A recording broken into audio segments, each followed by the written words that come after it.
Hello, friends. Welcome to our today's session. This session is on a concept called leverage. You might have heard the word lever earlier. Physical lever you're talking about. In physical science or physics, we talk about lever. That means you put less effort, you'll be getting, by putting less effort, you can do more work.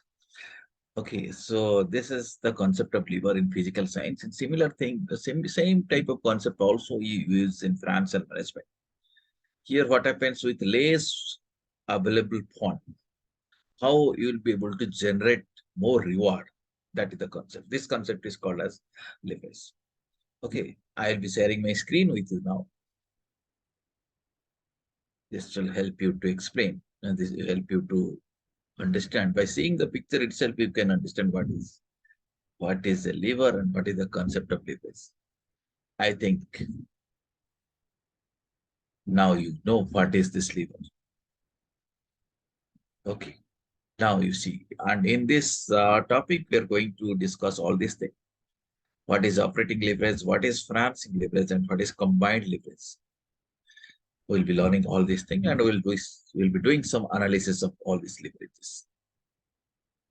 Now think of this example. Let us say you are having 4 lakh rupees and you want to buy a property worth 40 lakh, worth 10 lakh. Okay, 4 lakh you are having and you want to buy a property of 10 lakh. How can you buy? It may appear that it's not possible with 4 lakh. 4 lakh is your equity, that is in your own fund. Own fund is 4.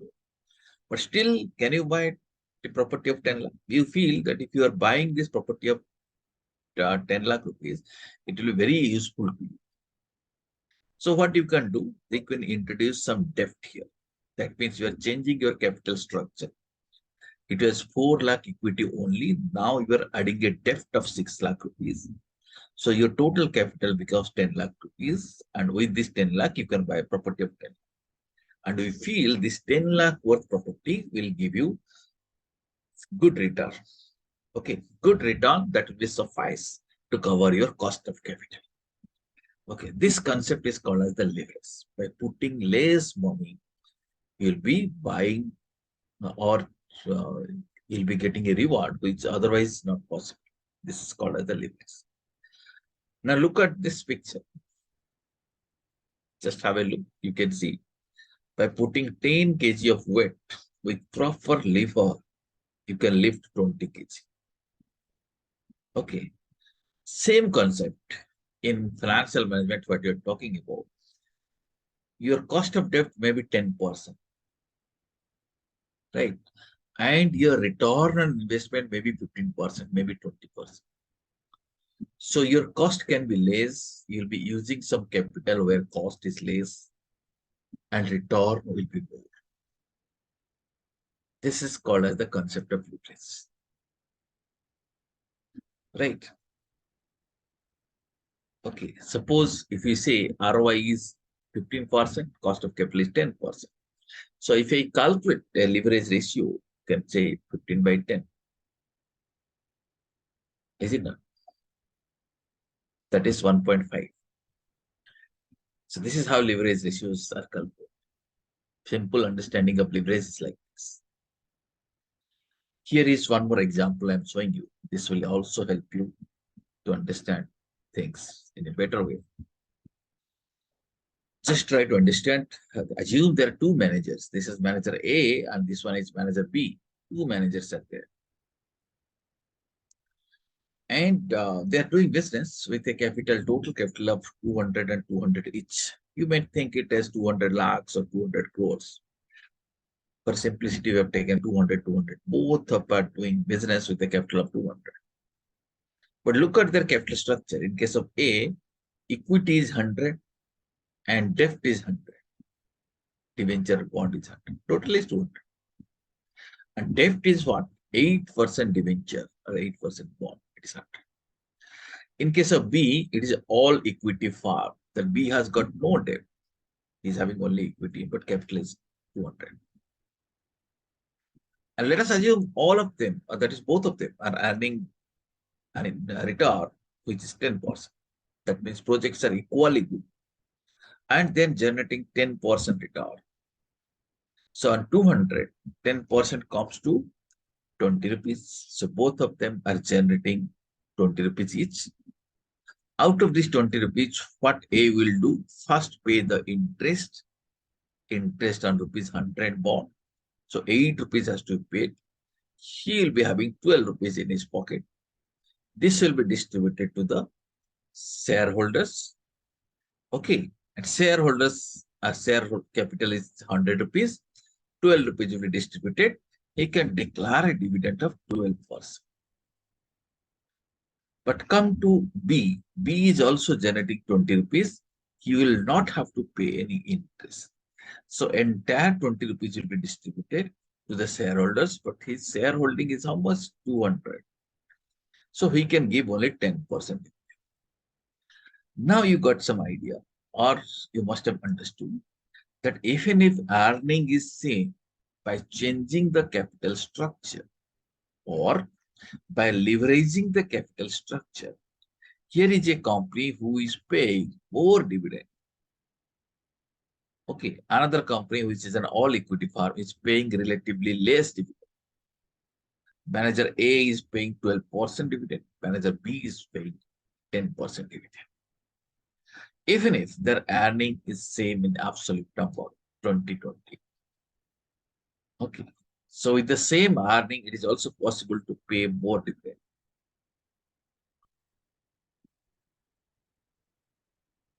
Right? I think you got this idea. Now, let me change this example slightly. That means this particular thing gives us an idea that leverage is better. That means if you introduce debt in your capital structure, it is better for you because with that you'll be able to pay more dividend. Okay. Now, let us move to this is another example. I'm making slightly changes. In this situation, manager A has done a better job because he's paying more dividend. Now here you see situation is almost same. Total capital is same, 200, 200. Look at equity. In case of A, it is 100 equity and 100 debt, but here debt is not 8%, but it is at 12%. Okay, and manager B is having only equity, no debt. So both of them are earning 10%, 10%. So both of them are earning 20 rupees and 20 rupees. But what A will be doing? A will be first paying the interest. So 12 rupees will go. So remaining money available with him is 8 rupees and he can declare only a dividend of 8% because his equity capital is 100 and money available is 8. So 8% he can declare. Whereas manager B is earning same 20 rupees, no interest. Interest is 0. Entire 20 rupees will distributed to equity capital of 200. So 20 and 200, it comes to 10%. Now B has not leveraged. B has not taken any debt, but he is paying more. So this might be giving you an idea that it's not that leverage is always good. It depends. You are leveraging at what cost? In the previous situation, if you look at here, at 8%, leverage is good. But at 12%, leverage is not good. Okay. Because 12% means it is more than your return on investment. Your return on investment or ROI is 10%, but your cost of debt is 12%. Therefore, that's not a good idea. Okay. So this concept one has to also understand that leverage is good, debt is good, but the cost of debt is required to be lower than the ROI, that is return on investment. Third example, if have a look at here, try to analyze. Total capital how much? 200, 200. In case of A, equity is 100, 100. Equity is 100. Debt is 100. In case of B, equity is 200, no debt. And in case of A, this debt is at 10%. Return on investment is also 10%. Okay, so earning is 20 rupees, 20 rupees each. A has to pay interest 10 rupees, B is not going to pay any interest. Money available to the shareholders in case of A is 10, in case of B is 20. And dividend can be declared 10%, 10%. Both are same. Now you have understood. If you are getting a debt at a cost which is equal to your ROI, then structure, your capital structure is irrelevant. Whether you are having debt or not having debt, dividend rate will be same. So now we have understood the leverage is good, but it depends upon your cost of debt. Cost of leverage, if you are leveraging it out, if you are introducing debt in your capital structure, please ensure that your cost of debt is lower than your return, return on investment. What is leverage? Let us understand the meaning. You might have guessed also the term has borrowed from physical science. From physics, we have borrowed this concept. And in physical science, lever means a device by which heavy objects are lifted with small force. With less force, you'll be able to lift a heavy object. It technically refers to a relationship between two variables. In financial analysis, it refers to one financial variable over some other related variables, like EBIT, that is earning before interest and tax, and earning per share. Okay, how EBIT or EPS changes depending on some variables we'll be learning. Leverage is using fixed cost to magnify the potential return of the firm. When I say the concept of leverage in financial management, we're talking about introduction of a fixed cost in the cost structure. That fixed cost will act as a lever. For example, earlier when we were discussing introduction of debt, debt brings a fixed cost, that is interest. Fixed cost in the sense whether we are producing 1 unit, you are producing 1 lakh unit, or you are not producing at all. You have to pay that interest. Therefore, it's a fixed cost. It doesn't vary with the production value. Since it is fixed, it acts as a lever. This is the meaning of leverage. Right, friends. Leverage leads to rewards being disproportionate to efforts. That means your rewards will be more than your effort. That should be your target. Rewards will be disproportionate to that. Rewards means what? Profit or earning per share. And effort means sales. So you'll be increasing your sales, but your profit should go disproportionately. It should go at a higher rate. It should grow at a higher rate. That's possible if you have introduced some fixed cost in the cost structure. Okay. To understand the leverage, you can think like this. Suppose sales goes up by 10%, but profit increases by 50%. You can say this is an example of leverage. Your force is sales, or effort is sales, reward is profit. We are increasing the sales by 10%, but profit is increasing by 50%. How it is possible? Because there are many costs which are fixed. They will not change. Cost is not changing with volume. You have increased the sales, but cost is not increasing. It is fixed. So when cost is not increasing, sales is increasing, profit will be more. And because of which profit may go up to 50%. This is an example of leverage. So now we have understood this leverage comes because of existence of fixed cost in the company's cost structure. And these fixed costs are classified broadly into two categories, as you can see here. One is operating fixed cost. Second, financial fixed cost.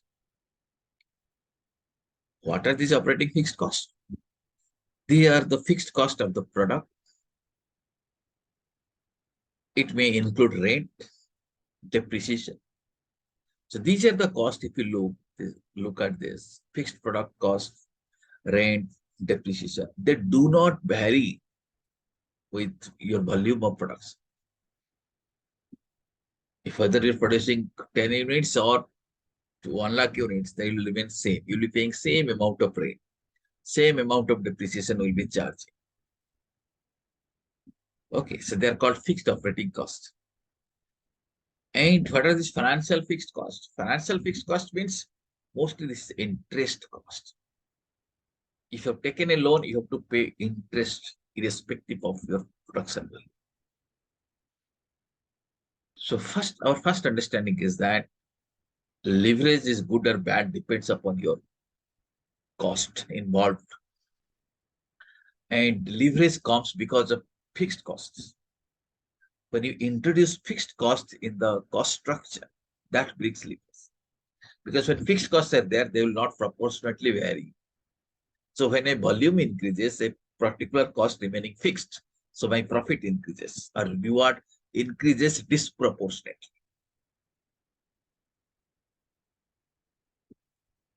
Right.